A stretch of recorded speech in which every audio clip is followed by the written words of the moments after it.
Good evening, everyone. Good evening, everyone. Good evening. And thank you all for coming here tonight. Tonight, we have the West Side Community Alliance Ward C Candidates Forum.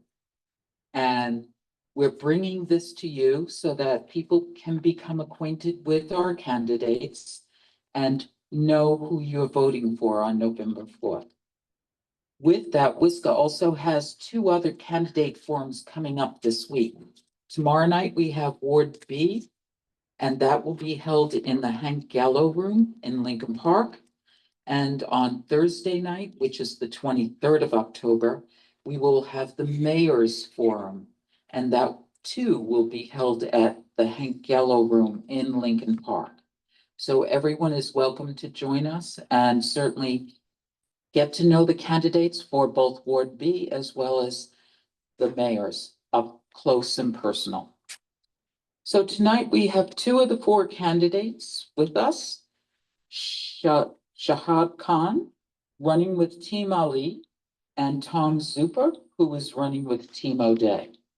Two other candidates are the incumbent, Rich Bogiano, on Team McGreevy, and Dawn Giamblavo on Team Solomon. And they were invited, but due to other circumstances, not here this evening.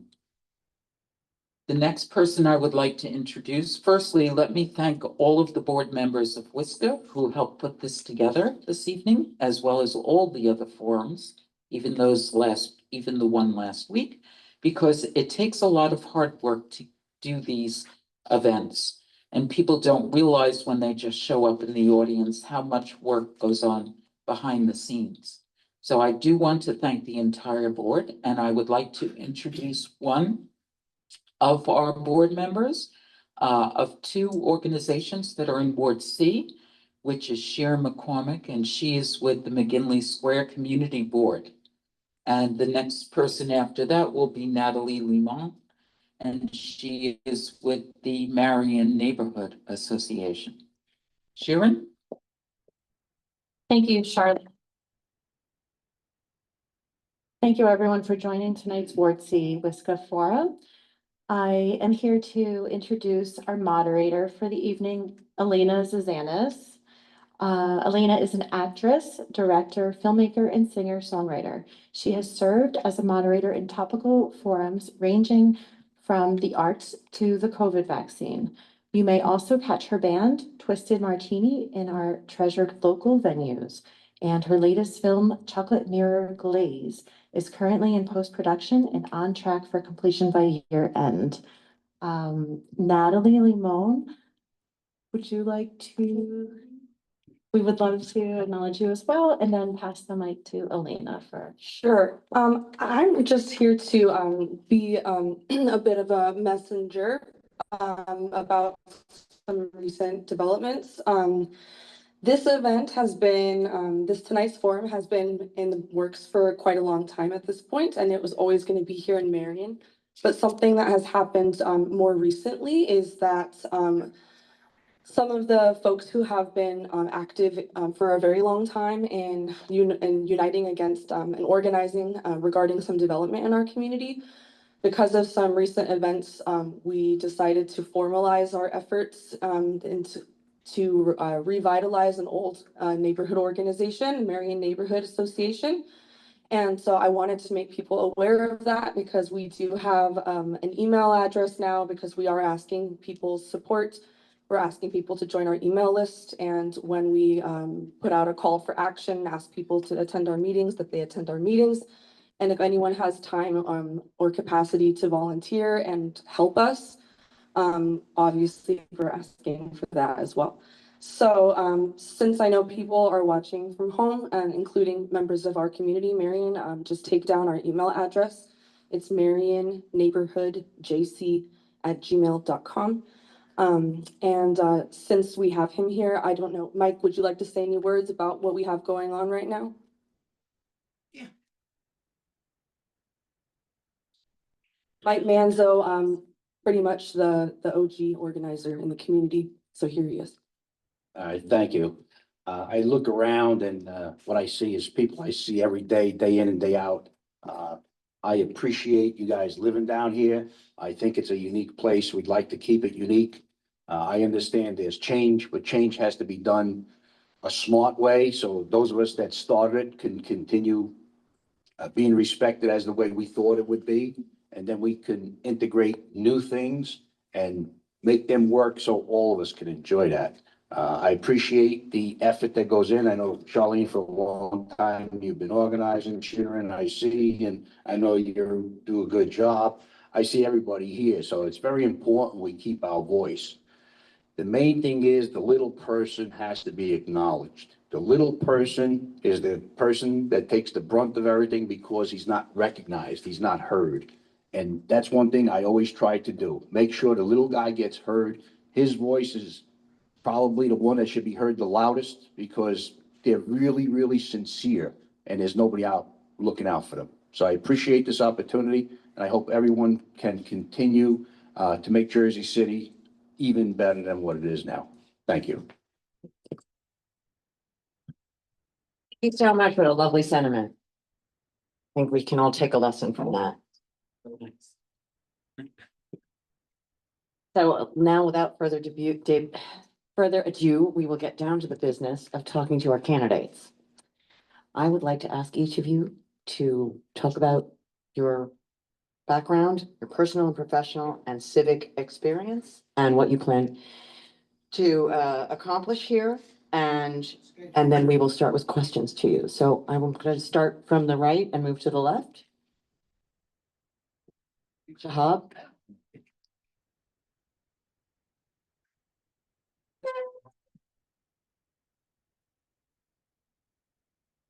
Good evening, everyone.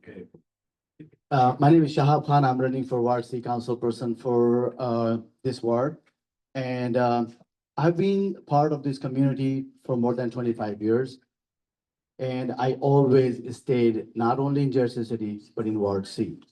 So I call this place my home, away from home. I'm father of two beautiful sons. They went to the public school here. Living here in this community, I know I have seen all these changes that we talk about, all the growth and mess that we have created over the time. I have lived the pain. I'm an immigrant, so I know the struggle we go through, every community, every person who comes down. People coming to Jersey City, moving, building all these buildings and people moving in. There's a reason for that. It's a prosperous city. It's a lot of opportunities here. And we welcome them to come here. What we want to do, or what I want to do, to make this place better, safer, and affordable to everyone. He showed me the time, so thank you so much. I'll pass it to You Tom. still have 30 seconds for your intro. Oh, I thought I had 30 30 seconds. seconds. Okay, all right, and now I know the pattern. You're good. So I'm just here, elections coming soon, and I'm just gonna say, use your vote, whoever you want to vote for, but let the best person win. And thank you so much for your support. Thank you, organizers. Thank you. Good evening, everyone. My name's Tom Zuppa. Thank you to the organizers for putting this on. It's so important that we have these forums. I want to acknowledge Shahab for joining me here today. We've had 3, and this is presumably our last of the 3 forums. He and I are the only ones who come to all 3 of them. We have 2 forums and a debate. And I don't believe our incumbent, I know our incumbent didn't appear for any of them. So it's so important that you have our, you hear our record, you hear what we want to talk about. And I'm grateful for all of you. I know Shahab is grateful for all of you for being here. This is the first election that the Marion section is in Ward C. So I always say every election is critically important, and that's true. But this one for Marion is so critically important because you're gonna have a new representative that you're gonna vote for. You're in Ward C, and that's why, as someone who cares deeply about being involved civically, that I've been a fixture at the meetings here in this place here in the church, at the feast, in Marion Gardens, where I spent a significant amount of time with my civic association, focusing on children, seniors, families in need. Because make no mistake, if you're someone who needs a little extra help from government, from your elected officials, you get a lot of attention around election time. You get forgotten about the next 3+ years, 4 years. And that's what I'm most proud of, is that I'm 24/7, 365, helping people with rental issues, using my job as a lawyer to give free legal advice to people who need it, and then just make sure life a little bit easier for people who need it. So I'm very much looking forward to this debate forum and ask away. Thank you so much. So let's open up our discussion tonight, and you don't have to stand every time you answer. You can stay seated and just pass the microphone back and forth, and we can take turns alternating who goes first, okay? So let's open the discussion about well-being, the topic of well-being. We all feel the increases in the cost of living, right? Tax, water bill, healthcare, food, as well as density and new developments. And those increases put more and more stress on our schools, our streets, our transportation, trash, sewer systems, and more. Many residents state that costs keep increasing while quality of life services keep decreasing. So I ask you both, what are your 3 priorities to manage or relieve the impact of these problems on existing infrastructure and to create improvements for residents? That's a great question. I think I've said in every forum, one of the biggest issues is our cost of living has gone up and our quality of life has gone down. And the city hasn't prioritized putting its resources to fix that issue, specifically in Ward C. So every neighborhood I walk, our team walks, they say, well, we're the forgotten part of Ward C. And either, and said that's probably true, but there's more than one most forgotten part of the ward, right? So if you're tired of trash on the streets, the fact that you're making phone calls to the city or to city elected officials and they're not giving you the responses you need, that's priority number 1. So for quality of life cleanup, and I mentioned this at each forum, the city used to have the neighborhood improvement initiative where it put resources towards DPW to empower our workers who are ready to do the job, but need the resources to be successful, to make sure our streets are clean. I've hosted a ton of neighborhood cleanups. I know some people here have participated in them, and it shouldn't be incumbent on residents to take care of that. In terms of infrastructure, we're all talking about affordability, but responsible development is really the key. I know hopefully we'll get more into We will. the redevelopment plan down here and some issues there.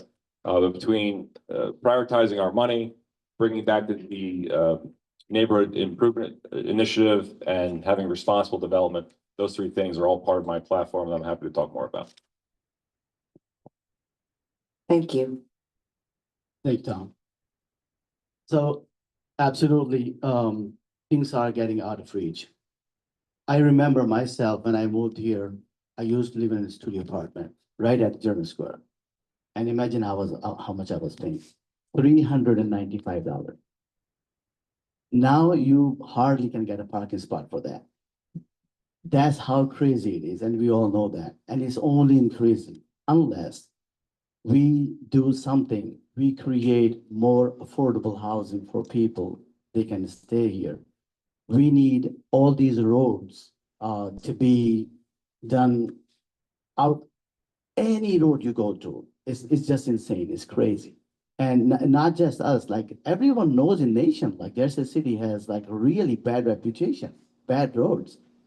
Trash, Tom mentioned already, but yes, that's a big deal. Journal Square, if you have a little window, it turns into a nightmare. Bags of trash, they all flying on your faces.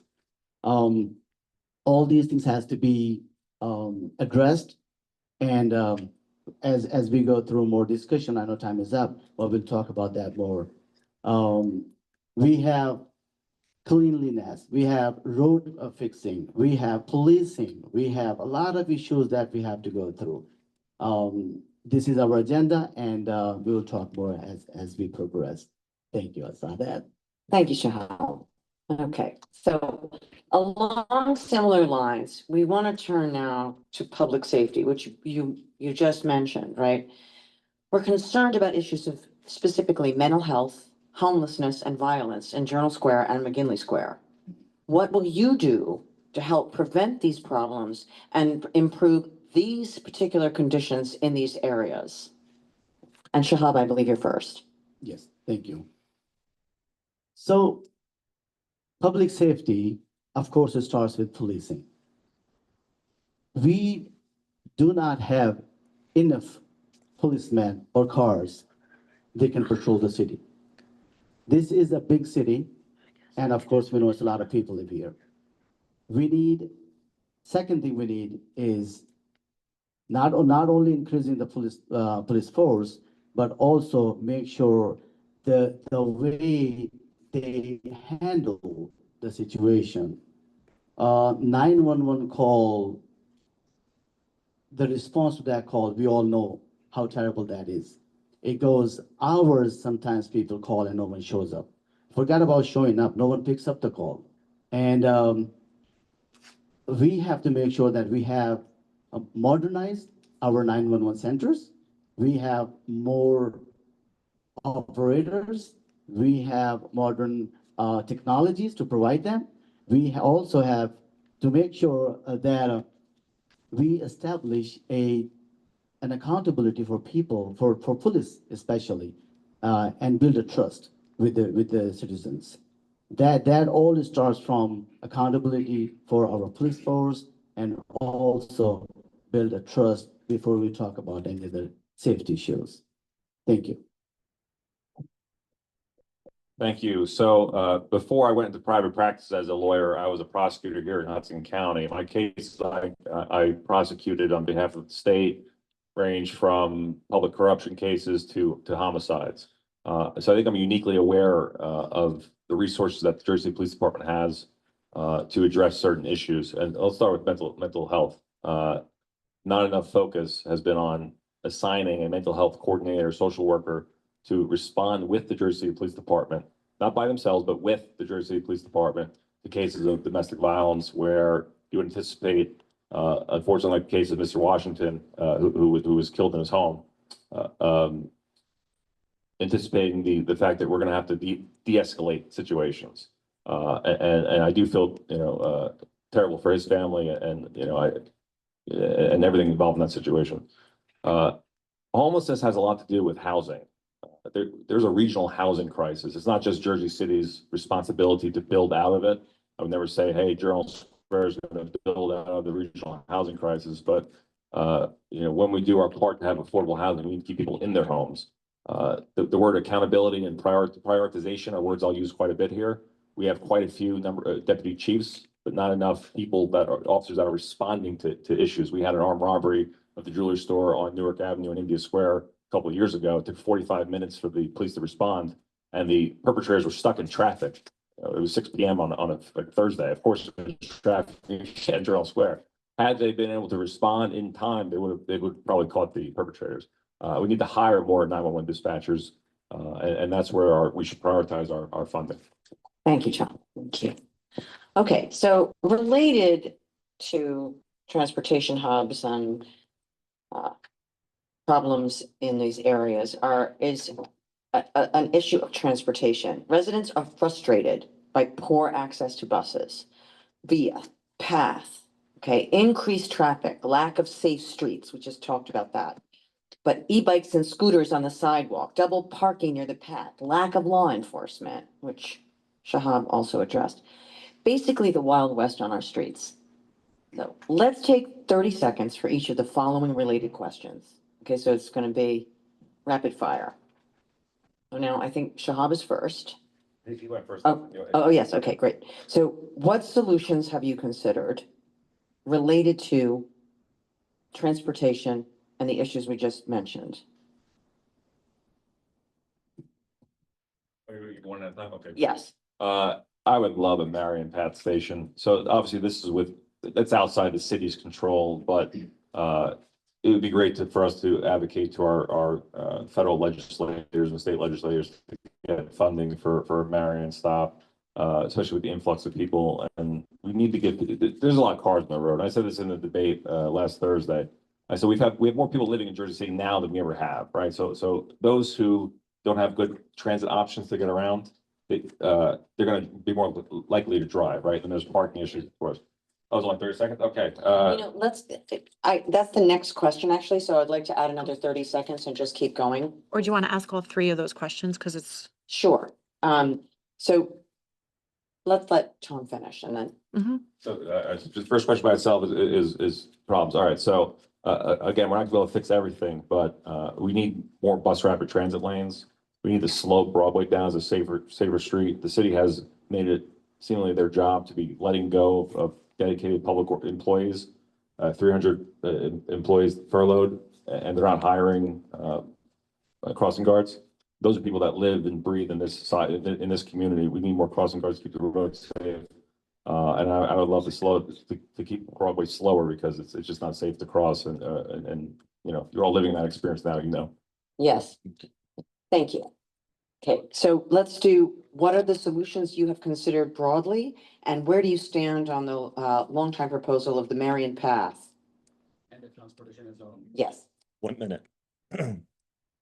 So the transportation, let's say, we all know that it is increasing population, increasing car parkings and car driving and people coming into Jersey City, going to Manhattan and all those places, creating the chaos. Everybody is taking driving their cars. We are the only campaign actually advocating and running for is free and fast bus service, where not only we're going to take the cars from the street, many cars from the street, but we are going to make it easier for people. Not only that's going to be free for them, but it's going to be faster travel time from city across both corners or for all corners, but also it's going to be faster because we are going to or we can install transponders in our bus services, because bus service, more of them, 80% of the lighting service, the street lights or the traffic lights is controlled by the city. Okay, so Shahab, let me ask you to continue on the next part of the question for 30 seconds. Parking with necessary street safety improvements such as crosswalk bump outs and striping, up to 8 parking spaces are lost per block without alternatives provided. So let's drill down into street parking that's already overloaded. How can this get resolved? The street parking, I have been seeing that on every debate or forum, that is an issue, we all know that. So people coming to Jersey City, they want to live in these luxury high-rise buildings and close to the transit hub.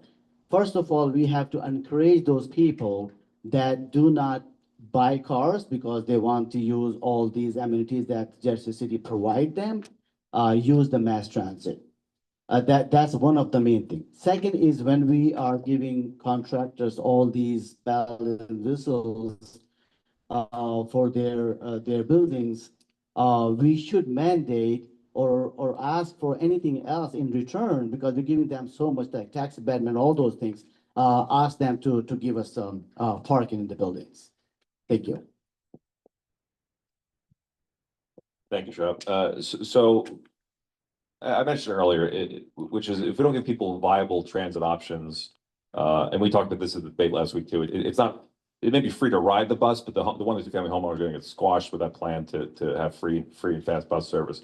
So we need to investigate that more. But as an idea, it's great, but as always, a lot of great ideas, but the planning needs the substance.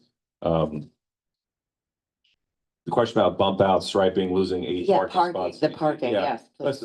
Listen, I think I would get a big round of applause. I said, don't take away any parking spots. We need them here in Marion. I feel that too. Anytime I drive my car down here, I try to avoid doing that just so I can walk and not take up a parking spot. But anytime I'm down here, it's hard to find a parking spot. But safety for children, families versus 8 parking spots, I gotta choose safety every time. Okay, thank you very much. We've touched on this already several times, but we're going to turn to affordability now. It's a major concern across Jersey City. This is a long question, so just listen carefully. What steps will you take in Ward C to address rising rents, enforce rent control, prevent displacement of long-term residents, and promote mixed income housing? What ideas do you have for creating a path to homeownership, including condos? Or is affordable housing just about rentals? It's a great question. I smirked because I've been working on an affordable housing plan in Journal Square for at least 2.5 to 3 years. So what we propose in Journal Square, which also has a redevelopment plan, is mandatory affordable housing for all new developments. And that's housing that's actually affordable. It's not 2,000 for a studio because, let's face it, if you're, the people who need affordable housing are families. They need 2, 3 bedrooms. And the only project recently proposed in Journal Square that had that was 701, 703 Newark Avenue, which is 100% union built, which I'm in favor of. 25% mandatory affordable, with the highest rent being, of those units being $1,600 for a 3 bedroom.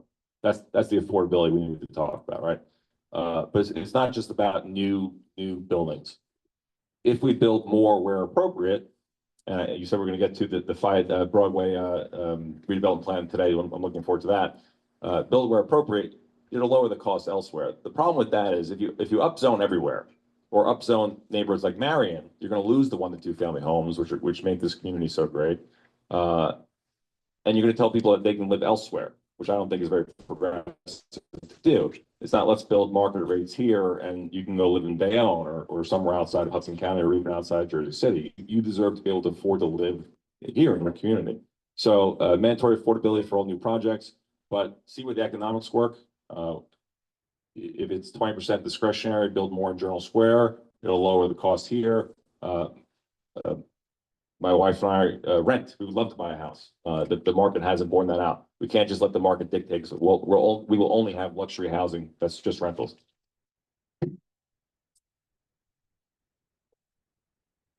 This issue, even anybody you talk to, that's the biggest issue there is, affordability. Jersey City rents in last, I think, 5 years or so, it went to double. Taxes went crazy high. So we all know that affordability is a big challenge here. Again, I'm gonna say the same thing I think I said before, is enforce rent control.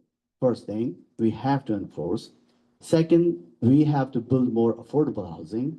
I think we have vacant land in Jersey City. It's more than 800 of them.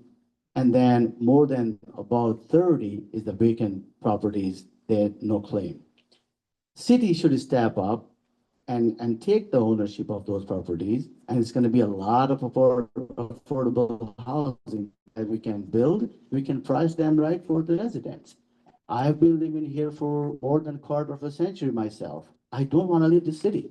I was walking in the Heights and I was talking to one gentleman during my door knocking, and he was an artist. And the first thing he said, I have to leave Jersey City because I cannot afford it. Because all my clients, they used to host events for him, they all left. So we need to really step up.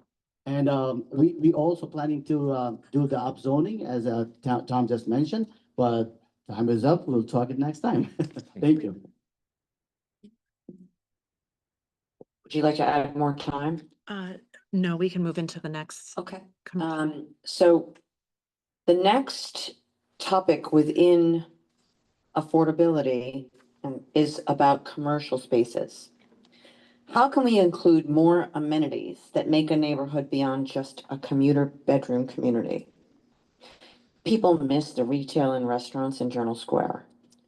It's mostly housing going up. What about small businesses and shops? Any way to bring back some of the liquor licenses to Ward C that were sold downtown as it redeveloped? What about ways to protect an institution like Ercolanos from getting priced out, which are where the sandwiches came from tonight, by the way? What types of businesses are lacking, and what would your role be in helping bring them here? That is kind of a personal to me. So it's very sad that when we walk around, especially highly densely populated area like Journal Square, and we see a lot of stores being closed or vacant. And you can go from Journal Square to Bergen Line, countless stores are vacant. And there's no one, because the prices are 16,000, 18,000 for a teeny tiny store. How people can afford it? And that's the thing. So we have to encourage those people, they want to spend money here in Jersey City. I have a personal experience. I'm working on a cafe. Mike was just asking me before, what you doing? I'm opening up a cafe, trying, right? Here in Ward C. And it took me 4 months for zoning to say yay or nay. 4 months. Imagine that. If somebody is opening a small business, mind you, they're not rich. That's why they're opening a small business and they have a set budget. By the time they go through this approval process, 6, 7, 8 months, they already ran out of their budget. So you're pushing them to bankruptcy. How long they can sustain after they open up their business? They need from 6 months to a year, the sustainability, their budget, their savings to run their business and establish.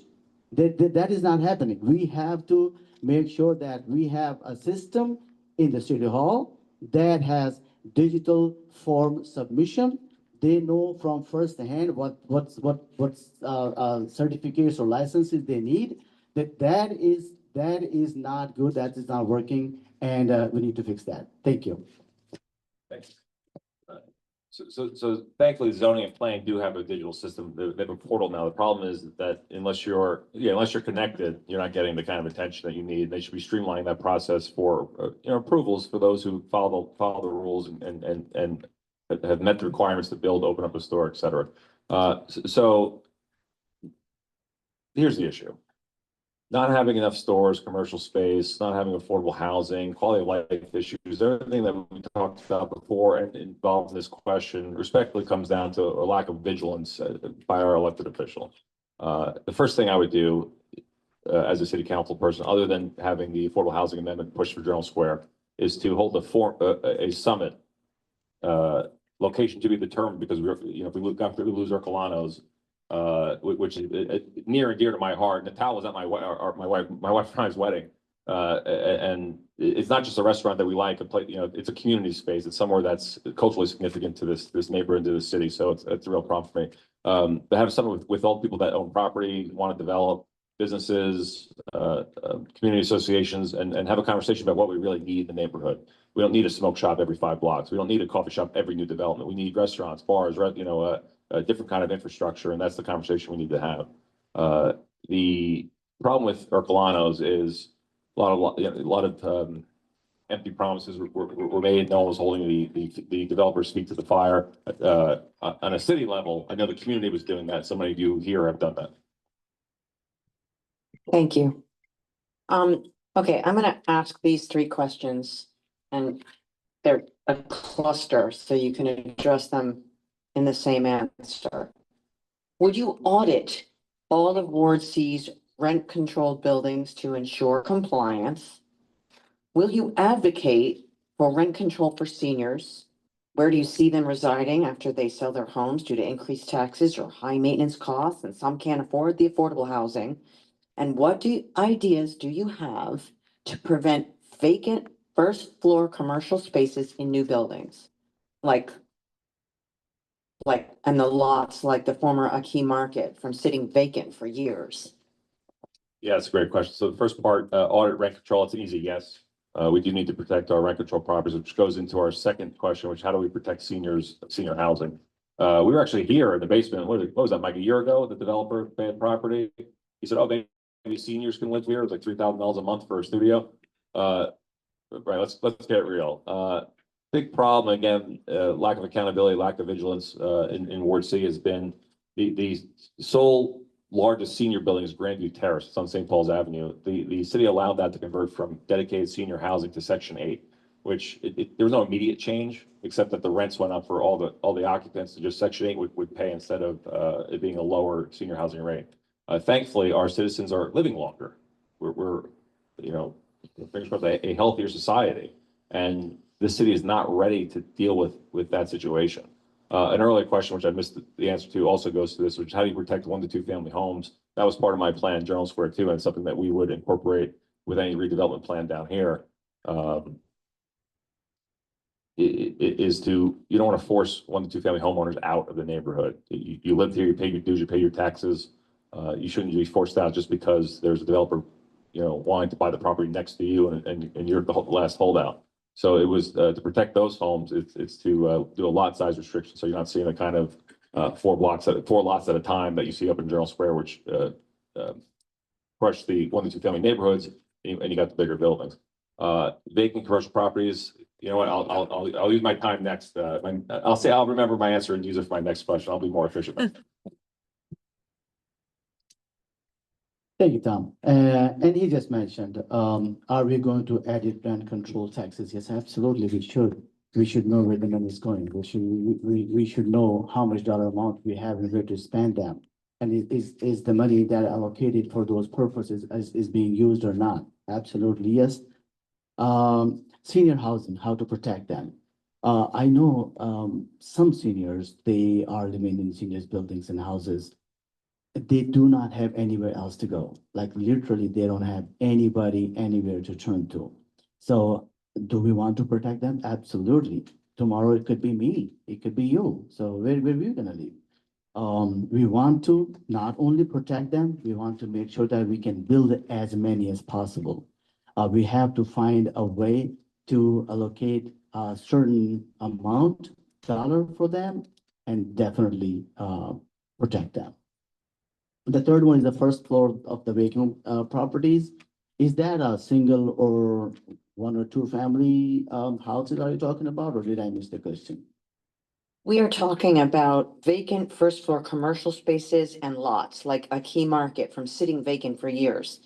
It's, there, you can find them all over the city, not just here. And again, that could be, it could be multiple fold question. Why is this vacant? Maybe we are not giving proper resources to the people, they want to invest money in there. Maybe we are not encouraging people, they want to spend or invest their money in there, like I just gave my own example. Maybe we are not small business friendly atmosphere yet, that city. But we have to work on those aspects. And you have to make sure that those spaces not only being used, but being used for the best purpose. Okay, so I think this next topic is very closely related to the things we've been discussing throughout the evening so far. What is the annual budget? What are your top three spending priorities in the next fiscal budget? And are there specific programs or departments you feel receive too much or too little funding? My answer to that is, first budget increase we need in our school system. We are seeing classes overloaded. We are seeing the breakfast and other facilities that these kids supposed to have, they don't have. The education they're supposed to receive, the environment they're supposed to receive, they don't have. I have seen those school buildings are so crumbled, these kids are not even allowed to go out during their breaks. They are just in the school from 8:45 until 3 o'clock. They cannot even go out. My kids, they were like, Dad, we can't go out. It's this all day we are in the school. So we have to expand our school structures, maybe get a bigger buildings or some sort of playground or outside that kids can spend time there. Then other thing is the police. Police, we have to make sure that we have enough to protect our society, to not only just protect the society, but we have to make sure that they are, like Tom before mentioned, it takes 45 minutes for them to come. It's not that they don't want to come, because there are only few. They don't have enough even to, I have seen people, police car stopped at a traffic light and somebody just violating the traffic regulations. He did not even go. He was just stopping there because they are so relaxed. Oh, thank you, thumbs up. Thank you. So, as you know, the the city's ability to impact the school budget is very limited, but we're dealing with 650 million versus $1 billion budget. As a city councilman, I would advocate with our state legislators to fix the funding formula, because the experience of a student in Greenville is closer to the experience of a student in Patterson than it is from Greenville to downtown. There's a tale of two cities in Jersey City, and we need to close that gap. The way the city council does that is focusing on things that we can control. First budget expenditure would be to make sure we have enough money for Courthouse Park, which is something that the entire community from Marion to Gerald Square could enjoy. We need that green space there. Second thing is a senior and recreation center. So instead of putting will be between 25 and $40 million into the Pompidou French Art Museum, redirecting that money to having something that works for residents, have what we need, and put money into DPW infrastructure and parks. Because the renaissance of Journal Square, the renaissance of Ward C and Marion that we keep hearing about from City Hall is for new people coming in. It's not for the people who have been here. Again, paying your dues, paying your taxes. We need recreation opportunities for children, fields for kids to play on. We talked about seniors quite a bit. They need activities and a budget. And we need to protect people who have lived here, whether you've been here a few days, a few months, or your entire life. You deserve the quality of life that other parts of the cities are getting. I promise I'll get to the vacant property. Okay, thank you, Tom. So I'm going to give you 30 seconds each to answer the following two questions. The first is continuing, Shahab, on to what your topic that you brought up. Would you advocate for the city to stabilize taxes cooperatively with the Board of Education? Go ahead. Yes, no, yes, please. Yes, I mean, again, even though the school budget is the Board of Ed operates independently of the city, there has to be conversation and collaboration about being efficient. Mayor Philip proposed several years ago a mayoral appointed board. Given some of his appointments, and the projects we've seen with the planning board, zoning board, I don't want to give that kind of power to one person, the mayor of Jersey City. So I still believe we deserve our democratic right to elect the school board. We just need to encourage the most qualified candidates to run. There's 55 people running for council or mayor this election. So we need to get more people engaged and qualified. What was the question again? So the question is, would you advocate for the city to stabilize taxes cooperatively with the Board of Ed? We do. We talk about one tax strategy, and we do want to incorporate the education board or school board taxes with the city. I do advocate that. Yes, I would say that. Okay, thank you very much. And this is a follow-up on the budget question as well. Currently, capital spending is not included in the municipal budget. Would you include it if elected?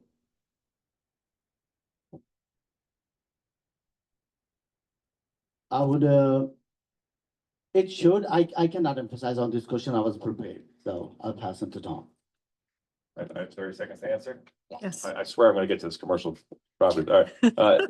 Yes, the problem with our budget process is that we're voting in September, the council voting in September on a budget that happened already. And what we get is, there's a lot of police overtime, there's a lot of other expenditures, but when you do get an increase in taxes or we're pushing it off to the next year, to the next administration, what's happening is because there's no planning at the beginning of the year for this. We should be looking at our budget 1, 2, 3, 4 years in advance.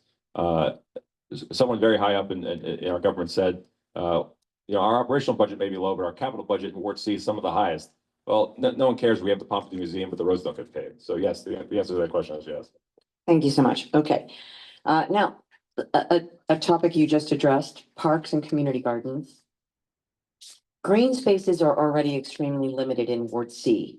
Recently, zoning variances approved housing to replace a 24-year-old community garden that served a large immigrant and student demographic in a densely populated food desert. The city's master plan open space element lists its #1 priority as the new park land acquisitions in Journal Square, West Side, and Greenville, and encourages the city to partner with local nonprofits. So this is another 3-part question. 30 seconds for each question. How would you protect and improve Ward C's existing green spaces and increase new parks? Great question. Glenwood Avenue, we love you. I was at those meetings, terrible loss to the community. But you guys did great. I've already done it with Spear Cemetery, when the city sold a tax lien on the property to a developer, which is an abandoned historic cemetery on Broome Street, Jersey City. Again, prioritizing our money to put where our families, kids, and all of us need is parks. So courthouse park needs to be a huge priority. It's going to serve everyone in the Ward C area. It's not just Journal Square specific. Anytime we've been giving out these tax abatements like candy, like Halloween, we need to returf a field, have green space for kids.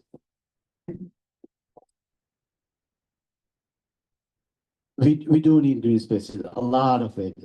We are lacking in parks and green spaces in Jersey City specifically.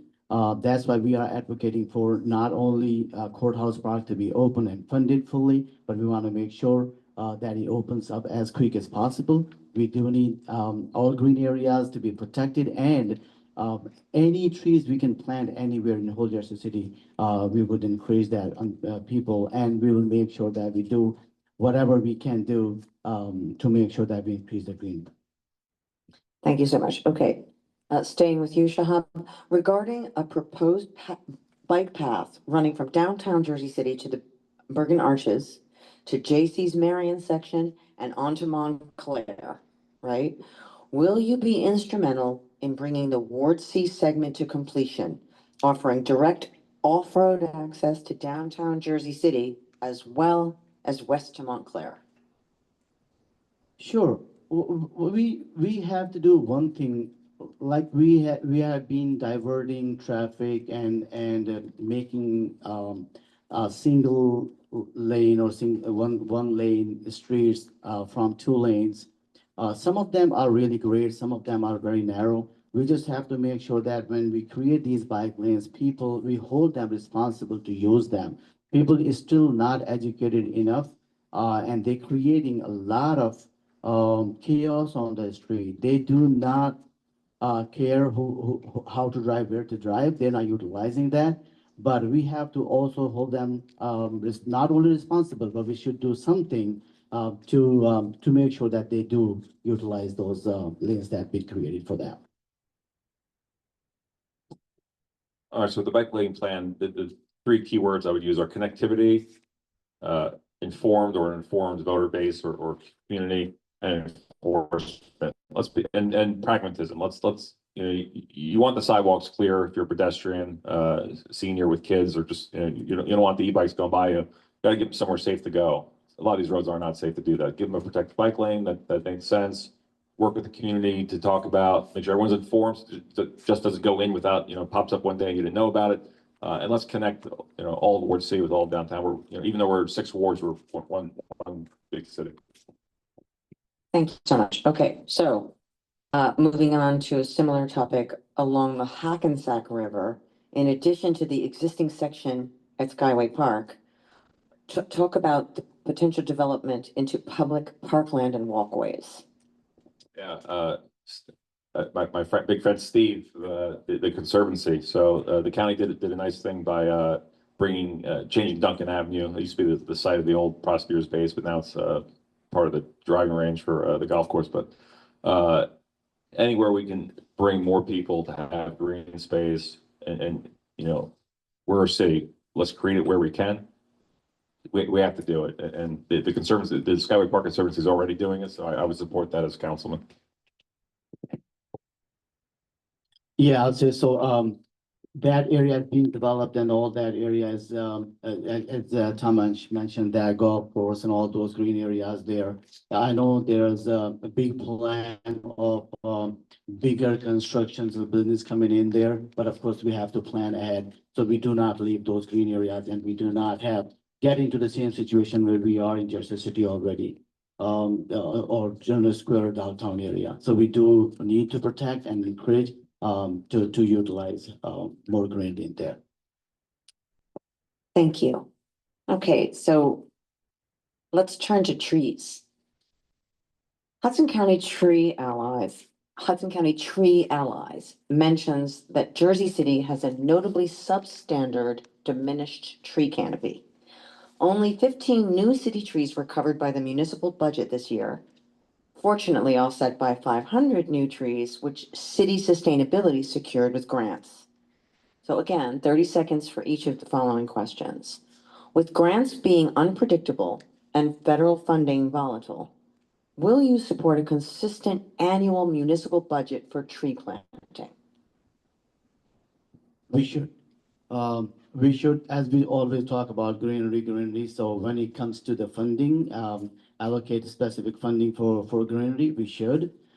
I have also seen a trend that when there's a new construction happens anywhere, in the housing, especially one single or two family house, They supposed to plant 2 trees up there in front.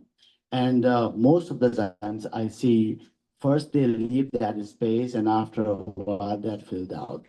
And there's nothing in there. So we should audit that as well. There's gonna be thousands of trees already in place there. If we just want to make sure that they go abide by that. Thank you. Thank you. The city street canopy is poor. It's actually the worst in Ward C. And Shahab mentioned it, but the issue with these new developments is not that they're supposed to plant 2 young trees or new trees, is they're cutting down what are known as mature trees, which I learned as, so I met Natalie too, being part of the Hudson County Tree Alliance, is those mature trees have lived here for decades, hundreds of years, or long, at that time frame, and they help lower temperatures and just they're better for green infrastructure and the climate. So that's why the Tree Alliance had advocated for the ordinance to prevent just these destruction of the mature trees. So yes, we need a consistent arborist and forester too. Well, and this is right on topic. Would you support incentives for developers to protect mature trees, which are environmentally valuable, as you just said, but often destroyed by urban development? We can protect them without the incentives. The incentives that developers also often get are extra floors, higher, more density. They don't need incentive to protect green space or trees, especially if they're truly willing to be a community partner. So we'll get it done without giving the incentives away. It takes one whole generation for a tree to mature. And it takes few minutes to cut it down. So we really have to make sure how necessary that is to cut that tree. In any condition, if we can save it, we must save. So, and beyond just trees, would you support incentives for developers to create public green space within their projects beyond the required new street trees? Depending on the size of the project, they should have a certain square footage, or even if it's gonna be in your backyard or front yard or in the side, there should be some greenery. Not only is gonna look beautiful, but it's, of course, it's a required now in Jersey City. So we should give them some sort of guidance that no matter where in that area, they should spare some space for the greenery. So what we're really talking about is the development going along on Broadway, right? So same as General Square has a redevelopment plan, there's the Fed Broadway redevelopment plan. It's the city's opportunity to dictate the terms of any new development going on there. Again, vigilance, accountability, things that we really needed, which, we've seen not happening with the Puccini site with Ercolanos. You put it into the plan, and that's what developers have to do. It's the vision that we have of Marion, of the city, of this ward going forward. You put it in the plan now, otherwise you're gonna have the opportunity lost, like Metro General Square lost affordable housing.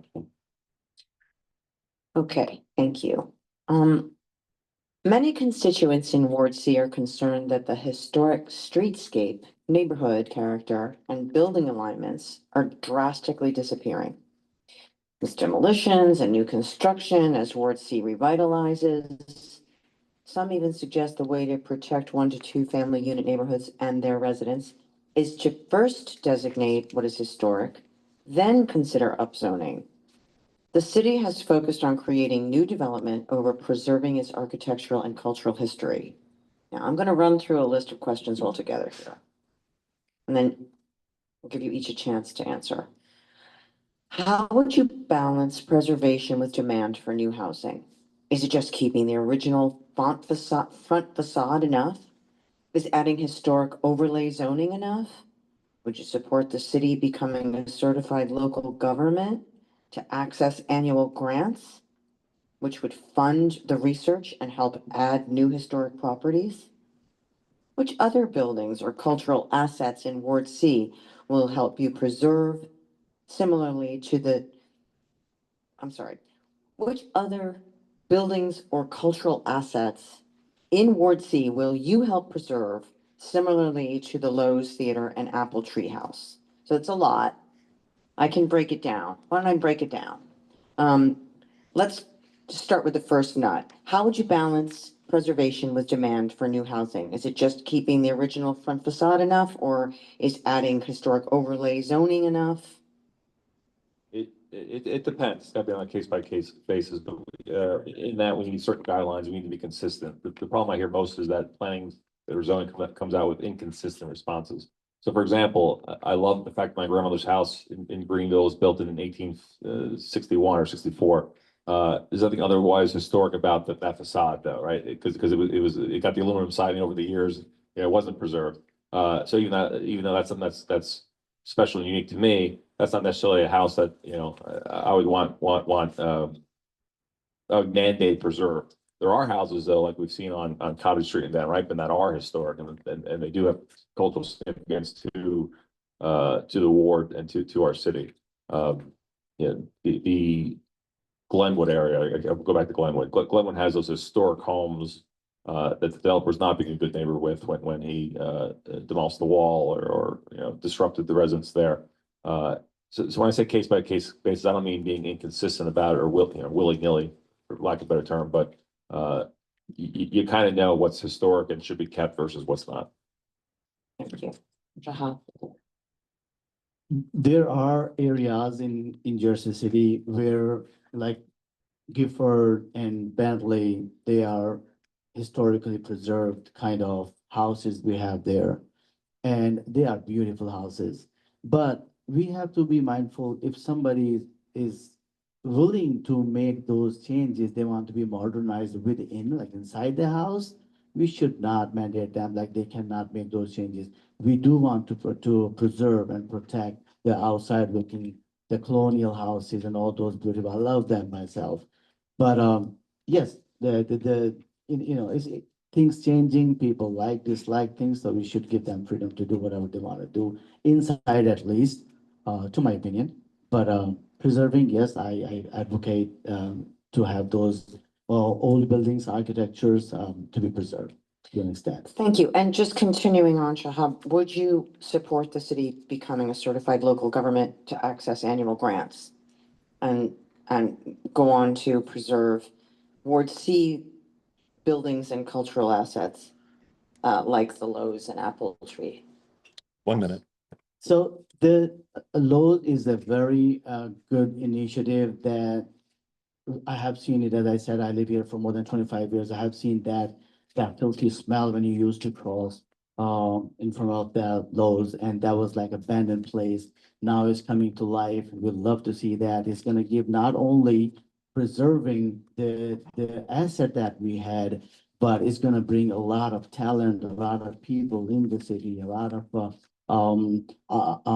artists in the city. People are gonna visit and visit their performances. It's gonna give a lot of revenue, taxes. So those kind of things, absolutely, we should encourage all. However, we can get those funds to protect those kind of things and upscale and upgrade them to bring a lot of opportunities to local residents, to the revenue and the taxes as well. Thank you. Thank you. Yeah, anything the city can do to make it easier. The Lowe's is saved because of the friends of the Lowe's, right? It shouldn't take the work from dedicated volunteers over a course of decades to save something as beautiful as the Lowe's from demolition, the way the State Theater was demolished. You know, I had this thought today. I'm glad this question was asked about the Stanley Theater.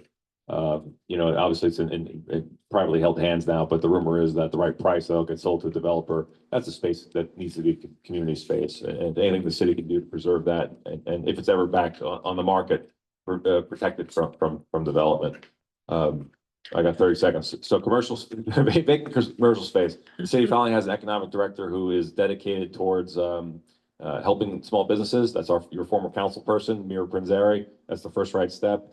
And doing that, plus the summit I mentioned earlier with having a conversation and making it easier to be a small business. Those are things that'll protect vacant properties.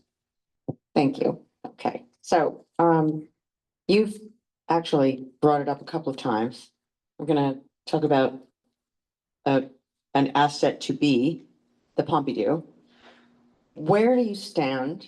I think we know, at least for one of you, and related tax abatement. Where do you stand on that related tax abatement passed by city council Should the city rely on tax abatements to fund the arts in Jersey City? Did Pompidou set a precedent that you agree with? And can art spaces and resources be delivered in a different or better way?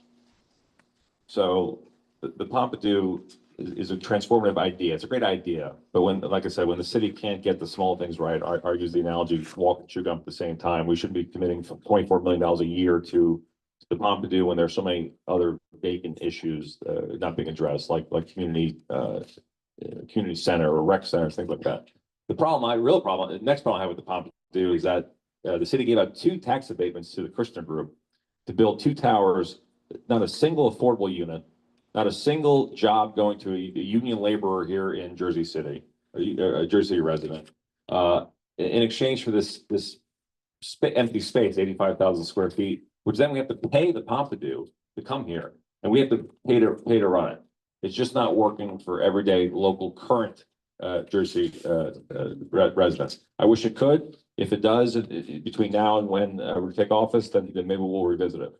I would like to stay away from tax abatements as much as we can. There are a lot tremendous local artists that we can support by finding them space. The city just gave away the Pathside building again for peanuts to the Kushner Group and to Iron State, which is another bad actor in terms of how they treat their workers, not letting them unionize. Which could have been a community space, upstairs floors for artists, community space, classroom space for seniors, rec space down below. Without that, we'll have to turn the Pompidou into something that works for our residents.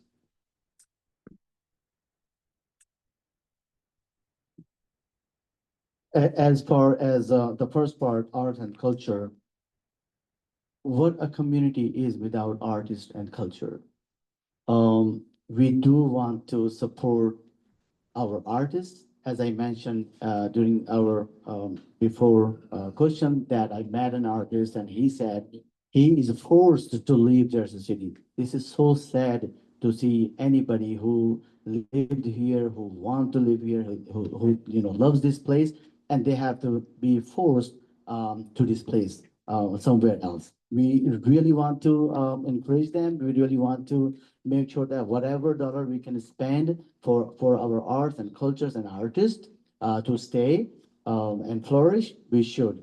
Pompidou, the other hand, is not a priority. And just because that requires a lot of money, as Tom just said, we have so much more to do before we go to Pompidou. We have a lot of other priorities. We have the greenhouses, the green places. We have the courthouse park that we're struggling for funding, even for demolishing that. So we have so many other things to do before Pompidou, but that's not the priority. But we don't oppose that, but if we have the money somewhere.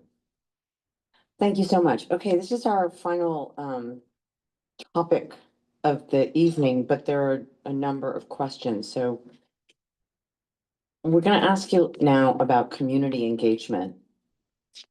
How exactly do you plan to stay connected to the residents who you serve as a council person? If you know, I live 2 blocks from here.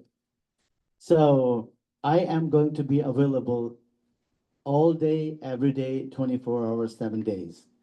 I am not a politician who just come seasonally and just do the politics and go home. I am one of you. I live here. I grew up here. I have my kids going to public school, and I have my roots settled in this city. The reason I'm running is because I want to do something for the community.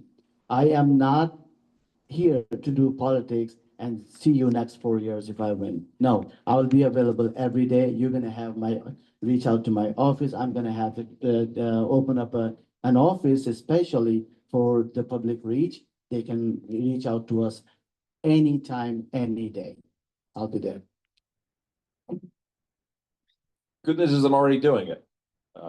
Like I said, my opening, I didn't show up around asking for your vote the last 4+ years. In every corner of our ward, celebrate with every community group that makes our ward so diverse and so fantastic. Constituent concerns, even though I'm not in office, already addressed them. I've been a voice on every major issue affecting our community now, between cost of living, affordability, filthy streets, quality of life, you name it. And I've taken a position on it long before you heard me as a candidate. I would continue doing that by maintaining my community office, which is already open on Newark Avenue.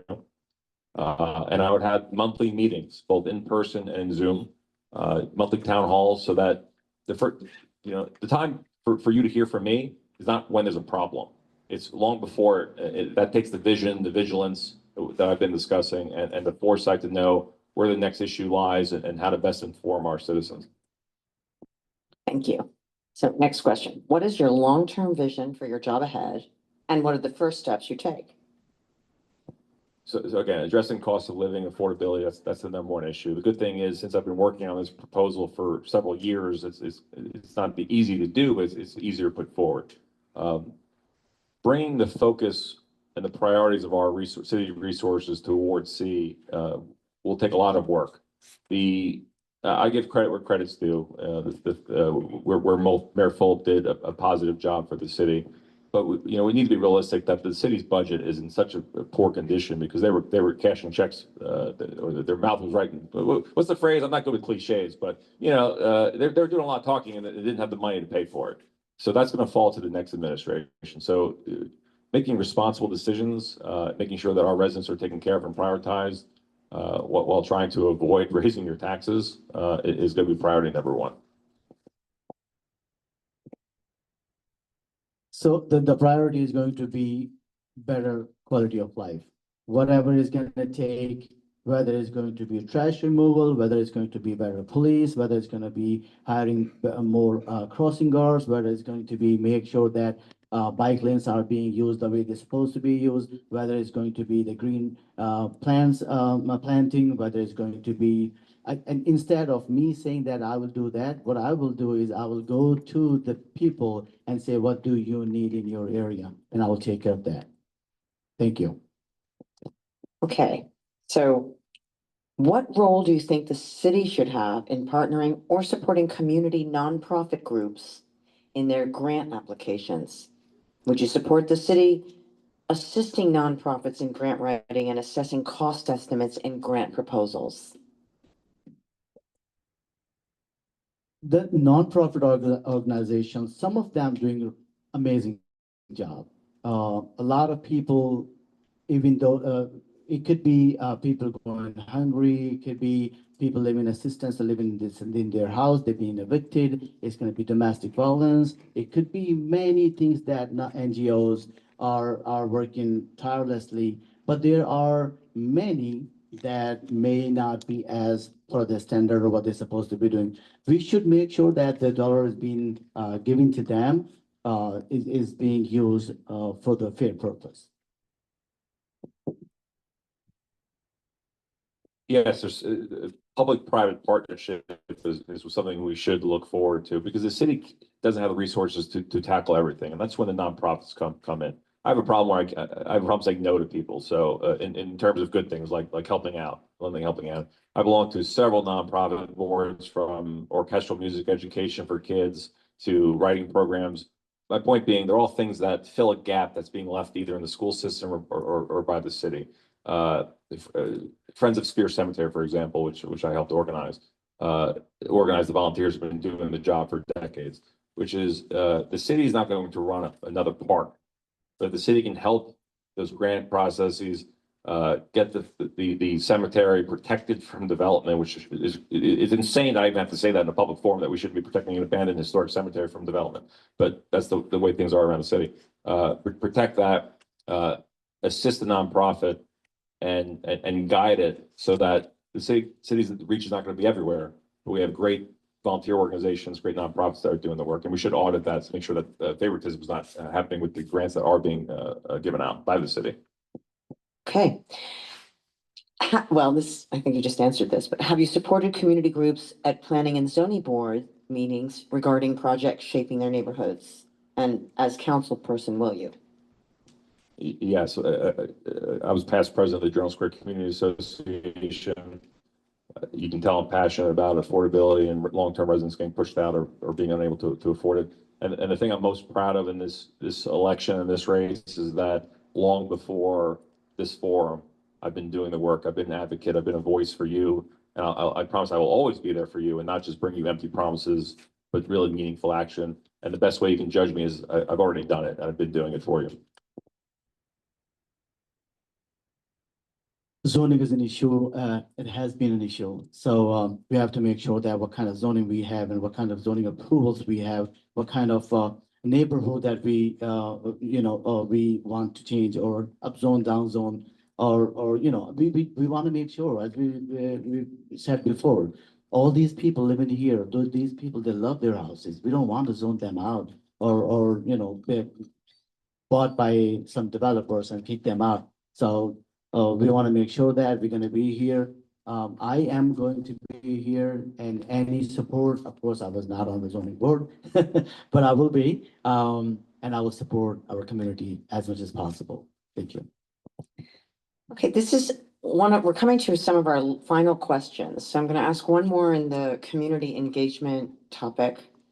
So this is the final question in community engagement. Would you support improving the city's website to be more user-friendly and include a widespread events calendar for all agency meetings? You're in IT, you better get this question. We said that before. So city website has a lot of useful things and a lot of useful links, but there are certain things that very hard to reach to. We kind of need a tutorial how to get there. And once you find out, those links most of the times are broken. Many of them. If you go on the zoning board or zoning application, they have the link to go to the application or to the URL is working. But once you click on any of the forms or requirements, I tried day before yesterday, 4 of them myself. None of them works. Just because I was trying to see what licensing and requirements are there, none of the link works. So absolutely, we need to work on that. We need, today is the AI era. There's so many things that can be done in seconds that the people used to do. So absolutely, improvement. Thank you so much. Okay. Oh, Yeah, I'll be brief. no, that's fine. Yeah, yes, we need to fix the website. There's no reason why we shouldn't take advantage of every opportunity to have meaningful community engagement. Like I said, I would have monthly town hall meetings, both on Zoom and in person.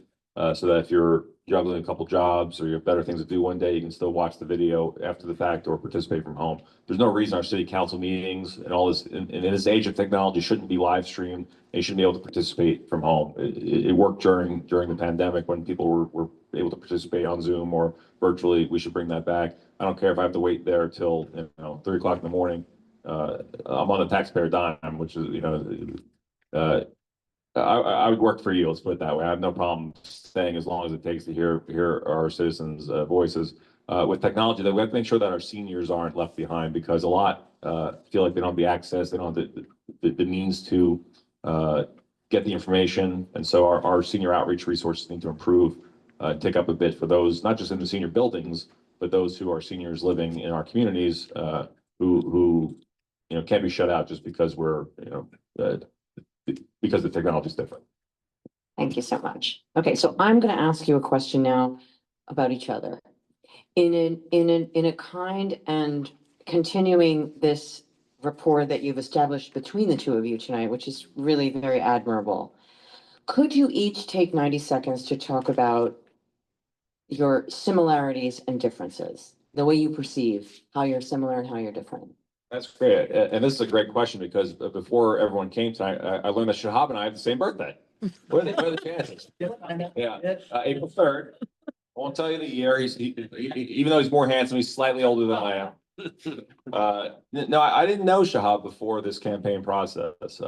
And we've gotten to know each other at the forums. We're both very busy in this campaign mode, so we don't get a chance to talk too much. I look forward to after we're done in November, engaging with you and learning more. But he has a tremendous family. Met his at least one son, right? Two. No, I met one son. I'm saying. Oh. Yep, one son. And he shows up to these events, right?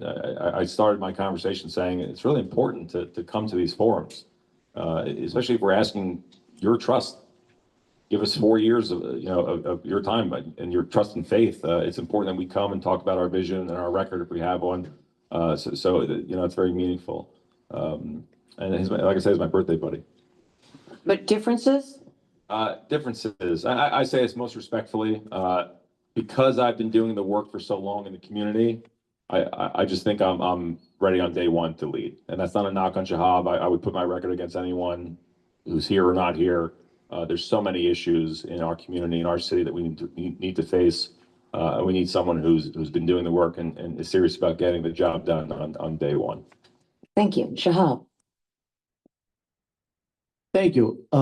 As Tom just mentioned that we share the same birthday, that's one thing. Second thing, I really like sharing a stage with Tom. We did not know each other for long, but we do get along really well. If we can elect 2 councilmen for Ward C, I would love to share my office with him. But, I really do not talk bad about anyone. He did that. He said, he said he did. I do want to say one thing, that I am from here. I'm from you. I'm one of you. I live within you. I live in this community, and I am going to be always available to help the community. That is the only reason I joined this campaign or this election that I'm running, just because I have a passion to do something for the community that I have been seeing being neglected for so many years. And that is the passion I come with. Tom, on the other side, is very helpful and very friendly candidate, even though, again, we're gonna share the office. But I don't want to say anything negative to anyone, but I only have the good things to say about him. Thank you. Thank you so much. Okay, so final round. I'd love to give you each 90 seconds to tell us anything that you feel you haven't been able to cover, or summarize who you are to us, and so it's sort of a wild card for you.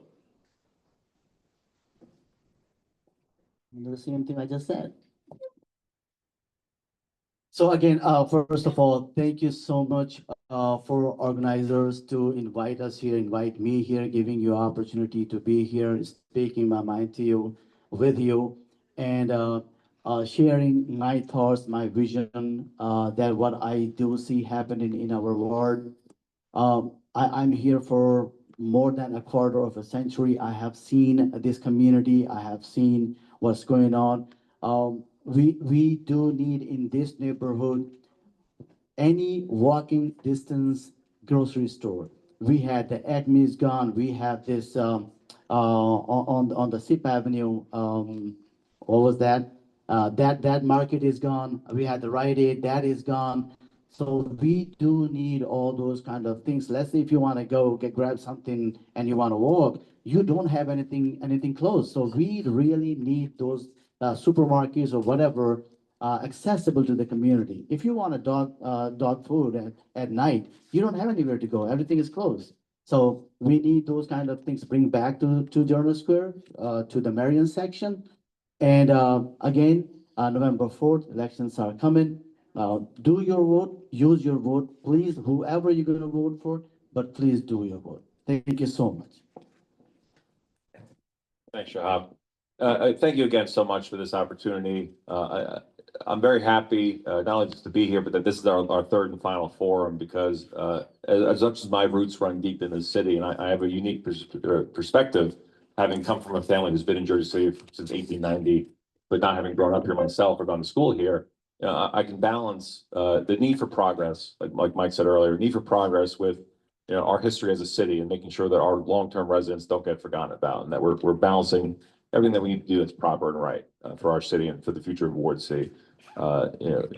Going back to my family, having been the owner of Laco's before it was Laco's, or hearing the stories of Ventos, having half of my family living in Holy Name Cemetery. Don't worry, they're not going to vote by mail, but they live down, they're turned down the street.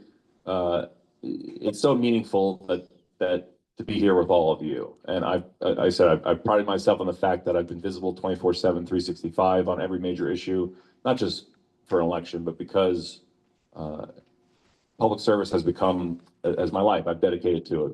When I was a prosecutor for the county, going into private practice and having my nonprofit group that focuses on families, seniors, and children in need. This is more than an election. It's more than just showing up once every 4 years. It's about the future of this ward, this community, and this city. And I'm proud to be up here and share the stage with my colleagues here. So thank you again and for having us. Thank you both so much. Let's hear it for our wonderful candidate. Thank you, Charlene and Shireen. This has been a wonderful evening. We invite you to partake in wonderful treats, local treats. And I thank you again for your attendance.